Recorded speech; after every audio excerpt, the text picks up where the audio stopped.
Hi friends, welcome to Garuda Telugu stories. కొత్త వాళ్ళు first time మా ఛానల్ని చూస్తున్నట్లయితే సబ్స్క్రైబ్ చేసుకోండి. వీడియో నచ్చినట్లయితే లైక్ చేసి మీ సపోర్ట్ని తెలియజేయండి. మరిన్ని వీడియోస్ చేయడానికి బూస్టప్ లాగా ఉంటుంది. ఇక కథలోకి వెళ్దాం రండి. ఉపకారానికి ప్రత్యుపకారం. ఒకరోజు పావురం ఒక చెట్టు కొమ్మ మీద నిద్రపోతుంది. మంచి మత్తు నిద్రలో ఉండగా రక్షించండి రక్షించండి అని కేకలు వినిపిస్తున్నాయి. ఎవరా అని కిందకు చూడగా నీటి గుంటలో చీమ పడిపోయింది. ప్రమాదంలో ఉండటం గమనిస్తుంది. దాంతో చీమను ఎలాగైనా కాపాడాలనుకుంది. తనకు ఒక ఆలోచన వచ్చి ఒక ఆకును ఆ నీటి గుంటలో వేసింది. అప్పుడు చీమ ఆ ఆకు మీదకు ఎక్కి ఒడ్డుకు చేరుకుంది. దీంతో పావురానికి చీమ కృతజ్ఞతలు తెలిపి వెళ్ళిపోయింది. ఆ చీమకు కొంచెం దూరంలో ఆ పావురం కనబడుతుంది.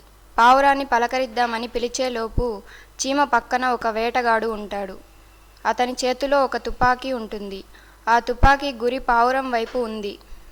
అదంతా గమనించిన చీమ పావురాన్ని రక్షించి ప్రత్యుపకారం చేయాలని అనుకుంటుంది. దీంతో ఆ వేటగాడు తుపాకీ కాల్చే సమయానికి అతని కాలుపైకి చీమ ఎక్కి కుడుతుంది.